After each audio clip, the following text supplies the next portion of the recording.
Hello and welcome back. Today we are going to be talking about what to do when your home is a gigantic mess and you have no idea where to start. I am not going to play coy here and pretend like this has never happened to me. It actually used to be my life. When all of my kids were younger, the house was perpetually a gigantic mess. But slowly I figured out how to prevent that from happening in the first place. But first of all, how to claw my way out of the gigantic mess and then how to keep it clean. So today we're going to talk about what to do if your home has gotten to the point where it is a gigantic mess. And I'm going to be completely honest here. Sometimes this still even happens. You know, if you don't keep up your routines for a day or two, before you know it, with as many people in the house as we have, the house ends up getting to be a wreck. So you have to know how to get to the next point when your house is a gigantic mess, because even if you are the neatest person in the world, if you have a lot of kids, life sometimes will happen and you will get to that point. So this video is for everyone. The first thing that you need to know is this very simple saying. And I think this to myself whenever I get a little bit down, or if I start wondering if I can really do all of this. And this is what you need to know. If one woman can do it, you can do it too. Now, this quote is not mine. I did not come up with it. And honestly, I don't even remember where I heard it. I think I actually tell the story in my Home CEO course, but I haven't watched it in a while, so I'm not sure. It was in some movie, I think, with a bear. Anyway, and it was a man that was saying it. So it wasn't even if one woman can do it, but that's besides the point. I've changed it and I have repurposed it for us ladies. If one woman can do it, you can do it too. This is really important to remember because not all of us are born neat and organized, right? I certainly wasn't. And so what we need to remember though is it's just housekeeping. And I know that it feels when your whole house is a wreck, I know that it feels like it's just too much and that you just cannot do it. But that is not true. You can do it because I've done it, okay? I have 10 children. I had to think there for a minute. I was like, how many do I have again? I have 10 children. I homeschool. I run a business. I do a lot of work with my church, okay? I'm a very, very busy person. I'm not trying to say I'm the busiest person in the world, but as far as busy people go, I'm probably up there, pretty high. And yet I can do it. So if I can do it, there's nothing special about me, okay? I'm a person just like you are. And if I have figured out how to do it and I am able to do it, you can do it too. Okay? So that's the first thing that I want you to remember. I want you to kind of sear it into your brain for me. If one woman can do it, I can do it too. Okay. Tip number 2, work on one room at a time. Don't scatter your efforts. If you're trying to make headway, then focus in one room for the time that you have. Don't do a little bit here and a little bit there and a little bit there, because what happens when you're racing all over the house doing just a little bit here and there is you never actually see any progress, which is demotivating. I don't know if demotivating is actually a word, but you know what I'm trying to say. If you see your progress, it's going to motivate you to keep going. So what I want you to do is I want you to pick one room. That could be the kitchen, it could be your living room, it could be your bedroom. Pick one room and concentrate your efforts there for a little bit, okay? Okay, tip number 3. I want you to focus on your surfaces and your floors first, because that is where you're going to see the most dramatic change.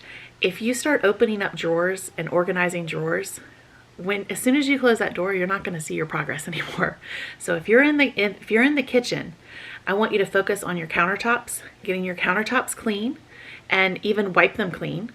Okay, and then you focus on your floors. Those are the 2 biggest impact areas. If you're in the living room, focus on the coffee table, focus on the entertainment center, your end tables, any surfaces that you have, any horizontal surfaces. And then once you have those taken care of, the couch even. The couch can be a surface because I know, a lot of times things will get thrown on the couch. Take care of all of your surfaces first, and then you're going to sweep your floor. Okay, that is the fastest way to make a room look clean. It might not be clean deep down, but it looks clean, and it looks clean a lot faster than if you're worrying about what's in the toy closet or you're worried about what's in the toy chest or whatever. We're not worried about that right now. We want to see some results so that then we're motivated to keep creating results. Okay, tip number 4, a little bit goes a long way. I am always amazed, constantly amazed by the power of 5 focused minutes. You don't have to have hours and hours and hours. All it takes is 5 minutes to make some really good headway. So if you only have 5 minutes, then that's all that you need to give it. Give it what you have. And when it's that 5 minutes, I want you to put your phone down. Don't be looking at Instagram. If somebody texts you, leave it alone. You give it 5 solid focused minutes where you are trying to get as much done as possible, as quickly as possible, and you will be amazed at how much you can get done in 5 minutes. Okay, tip number 5 is use an empty laundry basket. Okay, chances are that there are things in the room that you're choosing to work on right now that do not belong there.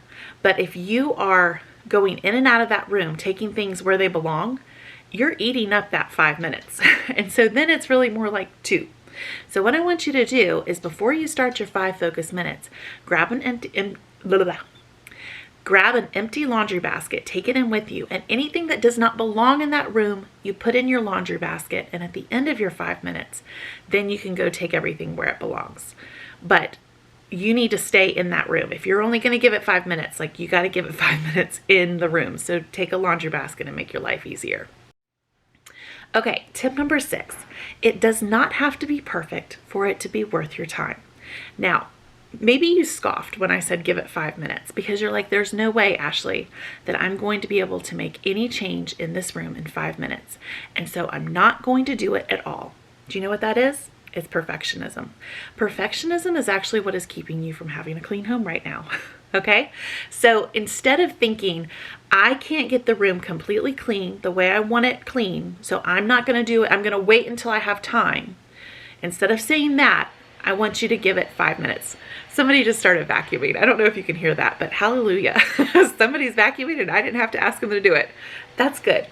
Okay, so stop being a perfectionist. If you have 5 minutes, give it 5 minutes, because chances are some point in your day, you're going to have 5 more minutes. And then what if you have 5 more minutes? At the end of the day, you could have spent 15 minutes cleaning that room in total, or you could still have a completely dirty room because you didn't have the 30 minutes that you really wanted. You will make more progress putting in little amounts of time, chipping away at your goal, than you will waiting for that perfect opportunity. Let me tell you something, sister. There is no such thing as a perfect opportunity. Okay. Tip number 7, get your whole family involved. Now, I know that that might sound more overwhelming than your actual house, but if you could grab some family members, bring them into the room with you, and you all work on that room for 5 minutes, how much more could you get done?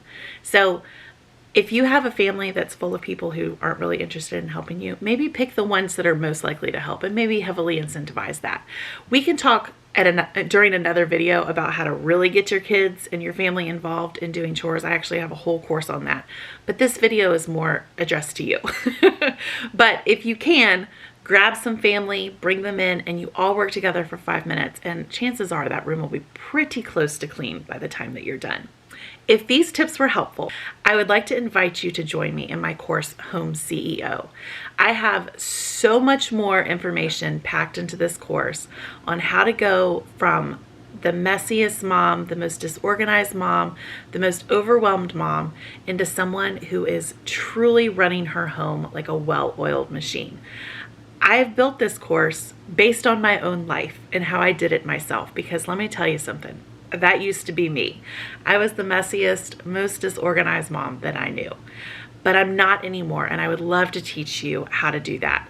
Right now, I'm actually running a flash sale on Home CEO for $20 off, so it only costs $29. I'm going to put the link below in the description box. The sale is good through Friday, February the 4th at midnight. So if you need some more help than what I was able to give you in this short video, I would love to have you join me.